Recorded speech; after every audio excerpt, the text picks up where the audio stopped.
Welcome to the Deep Impact Investing Podcast with Kimberly Griego-Kyle of Horizon Sustainable Financial Services. In this podcast, we discuss sustainable impact investing, creating portfolios that match your values, and a variety of other topics such as financial education, social justice, and sustainable food systems. Do you want to know if your investments seek the kind of accountability from corporations that you demand? Listen in as we explore the burning question, are you investing like you give a damn? Hello and welcome to Deep Impact Investing with Kimberly Griego-Kyle from Horizon Sustainable Financial Services. Today is part 3 in a 4-part series. If you're just joining us, you're going to love this. Kim went to a conference up in Colorado, and she'll tell you a little bit more about that. But she took her podcasting equipment and interviewed 7 amazing people, and we've broken those interviews up into 4 different podcasts. So there's going to be 2 interviews included in today's podcast, and I can't wait. Kim, tell me who you brought on for this interview today. Oh, I have I have 3 people today, and yeah, it's a couple and then an individual. So it's an amazing set today. The first one is Leslie Samuelrich of Green Century Funds, and then we have Sam Adams and Sarah Adams. Not the Sam Adams of beer infamy. Right? All right. I thought it was going to be a much different podcast today. Right, no. He's a really nice guy, though, but we did not have beer while we were talking. All right. Well, to each his own. Right. So there's a theme today's interviews. We talked a lot about shareholder advocacy with these folks. So I wanted to put them together on this podcast because of the theme that we talked about. And it was inadvertent. I didn't set out to do that. If you'll notice, if you're listening to the series, I did not ask everyone the same questions. Mm-hmm. I thought about doing that, but as I started to talk to folks, I realized that wasn't going to work because they're individuals and they all have a different focus. So I decided that I was just going to go with the flow and talk to people in a real way. Yeah, that's fantastic.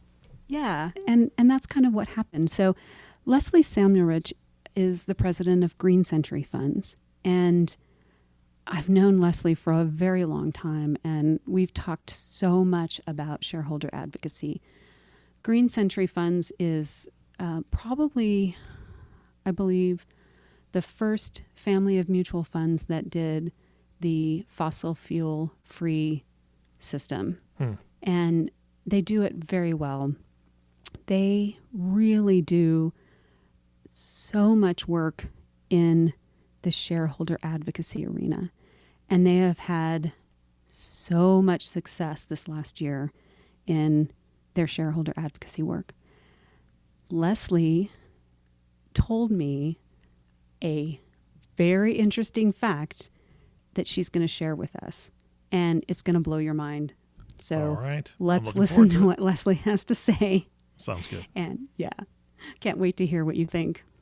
This is Kim Griego-Kyle with Deep Impact Investing Podcast, and I'm here at the ESG for Impact Conference in Colorado Springs, and I have another special guest. I have Leslie Samuelrich with Green Century Funds. I've been wanting to get her on my podcast for a while, so I'm really happy to have you here, Leslie. Thanks. Kim, I'm so happy to be here. Yeah. So, Leslie, how long have you been with Green Century? I started about 9 years ago. Great. And what did you do before?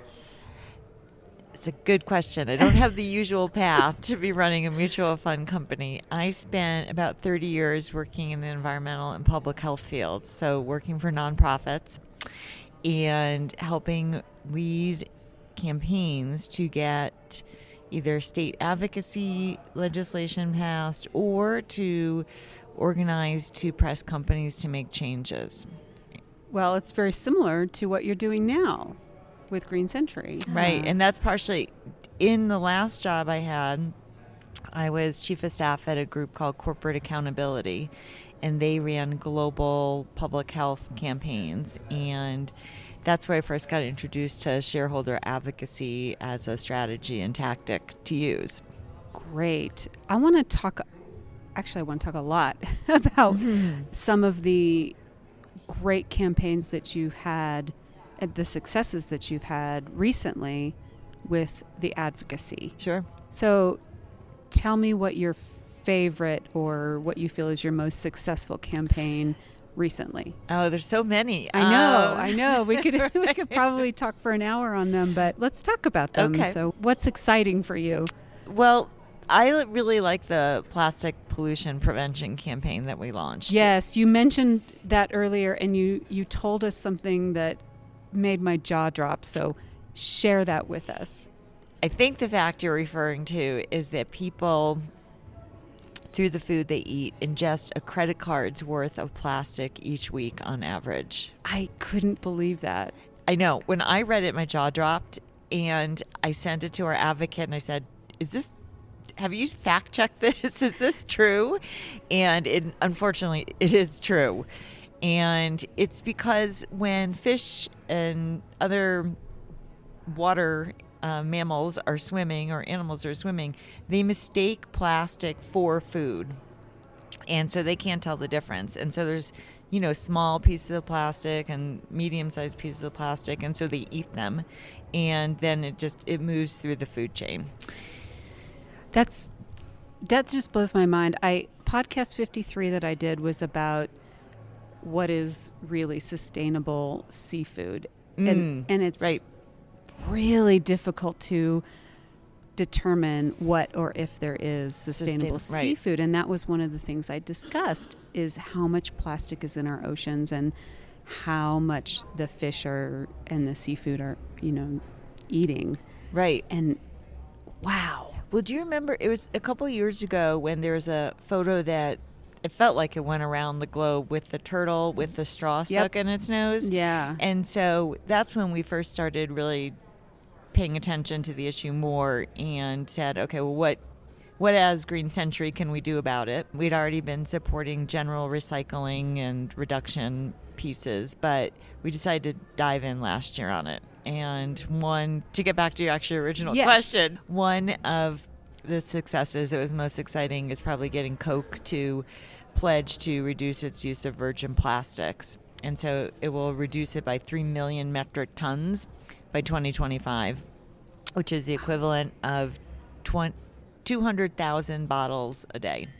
A day? A day. So it's a lot. There's a lot of plastic that's being produced out there, and there's alternate ways to do it. So do you remember when we all thought the answer was recycling? And so that is partly the answer, but the problem is that in that triangle of recycling, reduce, and reuse, we really, as a society, we're focused on the recycling part, and companies were focused on making plastics and other materials that were recyclable, but being recyclable doesn't mean they get reused or recycled. So we decided to go at the top and go, all right, let's reduce the amount of plastics to begin with the idea that, nothing you use for a few seconds should stay on the earth for hundreds of years.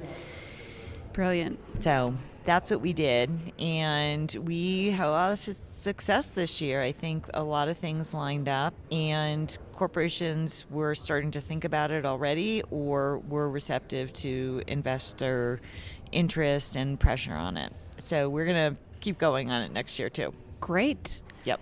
What other areas have you focused on with advocacy? Well, we have a long-standing campaign. It's around climate change, but it attacks climate change by stopping deforestation.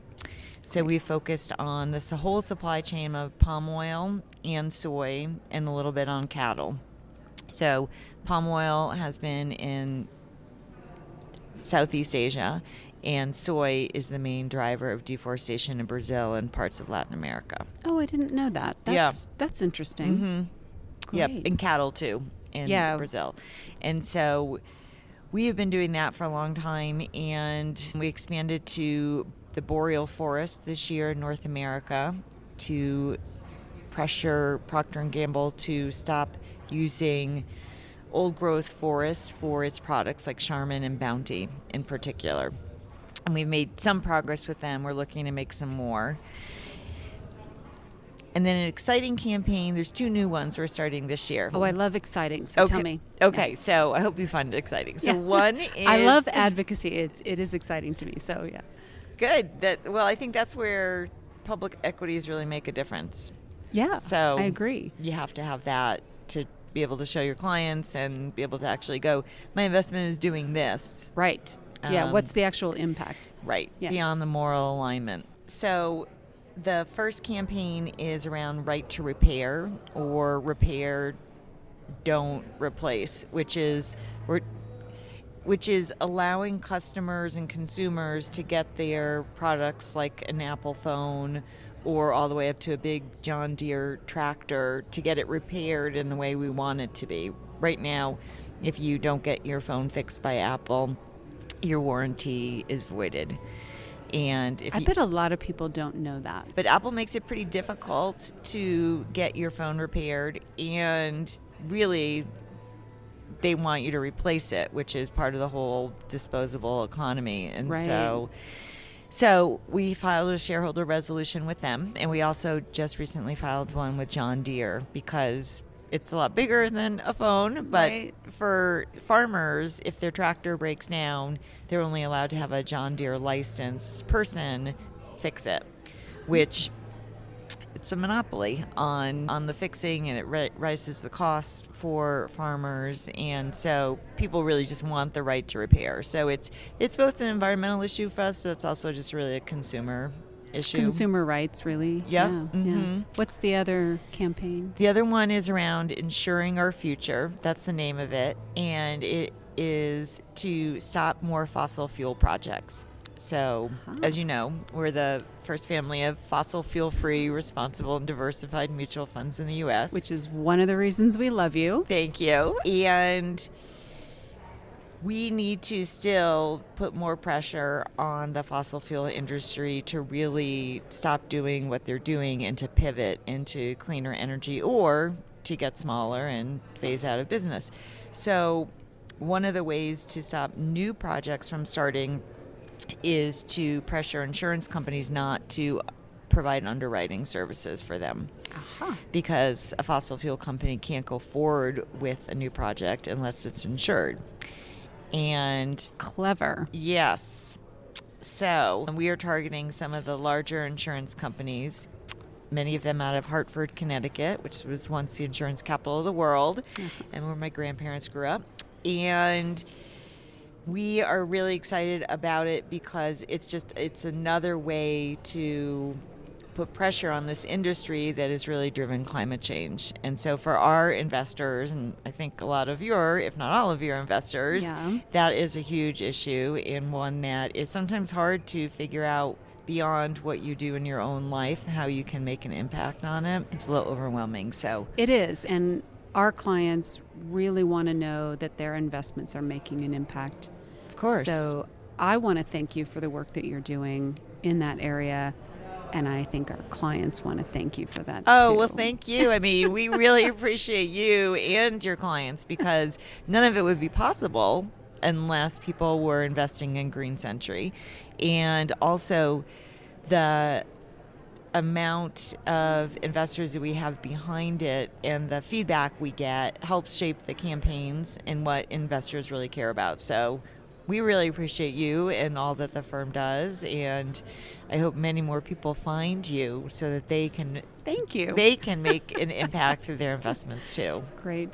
Thank you so much, Leslie, for spending a few minutes with me. Oh, it's my pleasure. Here at this busy conference that we're having, and may you have lots more success in all of your campaigns. Thank you, Kim. Have a great day. Thank you. You too. All right, Eric, how do you feel about the fact that we all consume a credit card's worth of plastic? Okay, so I got to be honest, as I was listening to that, I use these little plastic toothpicks, and I had one in my mouth, and I took it out and I looked at it like it was my own enemy. I'm like, what are you doing? Get out of here. Yeah. I'm kind of disgusted. It's just sitting here now on my desk. I'm going to throw it in the garbage. It's a tool. I have to use it, but I certainly now look at it like, are pieces of this flaking off? Yes. It's the enemy. I know it's in other things. I mean, it's not like I'm eating toothpicks, but no, it's not like you're chewing on that and digesting it, but the food that we eat has ingested this plastic, and I know. Leslie and I had a long conversation about that before the podcast, and she said, "Can I share that?" And I said, "Yes, please do." This is a good venue to share. Yeah, I mean, I'm laughing, but it's horrifying, frankly. So let's move on and let's talk about Sarah and Sam Adams and the work that they're doing at Vert Asset Management.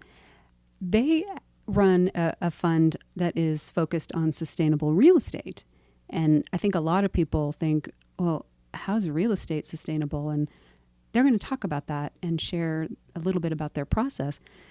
Sam does the investing side, and Sarah has, I love her title, she's the Chief Sustainability Officer, which is amazing. And she does a lot of their shareholder advocacy work.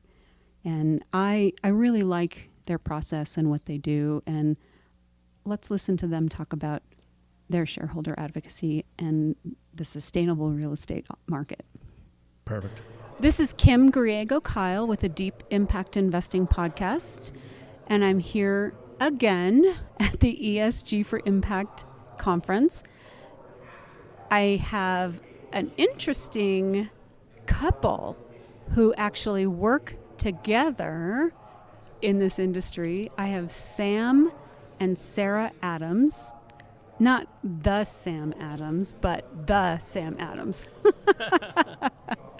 We always joke about that in our office, but they're with Vert Asset Management. Is that correct? That's correct. Great. So if you would both tell me what your particular jobs are at your firm. We are both co-founders, and I am the Chief Executive Officer. My primary role is leading the investment piece. I head up our investment research group, which has 2 academics on it, and together we decide what are the most important metrics to measure real estate companies on in terms of their commitment to sustainability. So that's on the investment piece. And then the other side, work a lot on the education of financial advisors and how to do more sustainable investing. Great. So you focus mainly on real estate investing. And we're going to come back to that because I think a lot of people think, how can real estate be sustainable? Great. Sarah, tell us what your role is. So I am the Chief Sustainability Officer and co-founder at Vert Asset Management, but my role is to focus on the engagement campaign and design that and keep tabs on policy change nationally and internationally and how that informs what we go out to companies to speak about around ESG and what issues they should be factoring in when they are planning their management strategy around ESG. Great. And you do actual engagement with real estate companies? Yep. Actual engagement with global real estate investment trusts. Ooh, that's exciting. We're going to talk about that too. Sam, let's start with you. And you are CEO and Chief Investment Officer, CIO. Yeah. Kind of? Or you have a team who does... The investment role is called Head of the Investment Research Group, because what we're really focusing on is determining what are the important issues with regards to real estate and then narrowing them down to what are material metrics. What are the ones that are going to affect the company financial outcomes? So it's not just what's important to us as people on this planet, but what's going to affect the companies going forward. And we think that's the driver of change. If we can get the companies to understand that these important issues are going to become financially material to them, they'll be more apt to listen to Sarah on the engagement side and say, this is coming and we need to be prepared for it. That is super interesting. Tell me also how real estate becomes sustainable. How are you incorporating the E, the S, and the G, the environmental, the social, the governance pieces? Because people do ask me, how is real estate ESG? So we like to think of the real estate industry as a supplier to the rest of our lives and to our businesses, right? So we're always in a building. Humans spend 90% of our time indoors, whether it's our homes or our workplaces or our schools. And so it has a big impact on us socially, on our health and well-being and our interactions with other people, and whether it helps facilitate better health and better connectedness. But it's also a huge contributor to the climate change problem. Absolutely. So buildings consume 40% of the world's energy and release 33% of the world's greenhouse gas emissions. And so that's the bad news. The good news is we know how to make buildings more sustainable from an environmental perspective. We know how to reduce their energy use. We need to use better insulation, lower voltage lights like LEDs. There's all kinds of technology that are available to us to make those buildings more sustainable from an environmental perspective, but also from a health and well-being perspective for people. We can have better indoor air quality, which is very important these days, and right. Especially We're spending because so much time in buildings. Right, because of COVID, but also making better connections, making us move around more. There's lots of ways to make buildings better for people as well. Sarah, is that a lot of what you're doing when you're engaging these companies, these corporations? So each year we've gone out to speak to the entire portfolio. So we've run our fund now for nearly 4 years. So we've had 4 umbrella engagement campaigns. And the first year it was around getting the importance of the company to report out standardized metrics for the investor. Like the investor marketplace needs to see standardized greenhouse gas emissions to keep tabs on you, but also so we have better information to invest on. The second year, we engaged with all of the companies in our fund again around the task force for climate-related financial disclosures. And so that's the management piece, and there's a resilience piece in there. We did use climate risk data to go out to those companies to say, hey, you do have a climate risk. That's one piece of where your properties are located. But what are you doing about it from a management and a strategy point of view? And that's where the Task Force for Climate-Related Financial Disclosures gives a common framework to get companies to pull that information out of their company and report it out to us as investors. And then the last year, we had engaged with companies more specifically around net zero goals, ambitions, targets. How are they managing their operational carbon? That's how do they run, today's building that we're in? How do they manage that for less energy use? And we're also asking them about embodied carbon. And that's for something that's a new development, or in our case, many REITs own property that will be redeveloped, but some do deep retrofits. And so the embodied carbon is about what are the materials that are being used in the construction of the building. So we've found that companies are very responsive to have this dialogue with us as an investor, and we're certainly not the only ones looking at real estate. We've actually partnered with a group in the Netherlands called Green to do some more. So Vert, Green. We've partnered with Green to do another pass at some of the larger global REITs on asset level sustainability plans. This all dovetails into what Sam was just saying around these metrics and having buildings be a place that is healthy for people to interact in. Wow, that's a lot and super fascinating. I'm just sitting here listening to both of you talk, and I'm thinking we could really talk about a lot of these different aspects of things that you're doing. And I'm wondering if the two of you would be willing to continue this conversation with me on a full episode of the podcast. We would love that. We have lots of exciting stories about buildings and building owners and some of the really neat things they're doing to make the buildings healthier and better for the planet. And so it's one of the things that I think is really fascinating about real estate is that it's very tangible. Right. Yeah. And so people are connected to it. Investors can understand quite quickly what a sustainability initiative is within a building. And again, there's lots of solutions that we can be talking about. So we would love to participate in that. Yes, I think the stories, the solutions, a deeper dive into the advocacy piece and what you're doing. I have a lot of questions about that. So let's plan on that. That sounds great. Yeah. And just quickly, tell me what you've gotten out of this conference so far. Oh gosh, it's so nice to be back in person with people. I'm glad that we can do it in a safe way. But really, I think although an investment might seem to take place on a platform or someplace else, it's really about human relationship. So it's nice to be in conversation with others again. It is. It's been great to see people in person. And this is the conference where the leaders in ESG and SRI are at, and they publish white papers and blogs and podcasts and things, but when you're in person and talking to them, they share the next idea that might not be fully formed yet, or what they're thinking about, and then we get help with our ideas, and I think this is the place where progress happens, and it's just exciting to be a part of that. That is a great point. Thank you so much for spending some time with me, and we will further our conversation soon. Thank you very much. Thank you. Kim, this is fantastic. I love the fact that there's a husband and wife out there working together, working towards one goal. And I've worked closely with my wife in the past, and it's not always easy, but when you have a passion for what you do, my wife and I worked at Boys Town, so we were together all the time.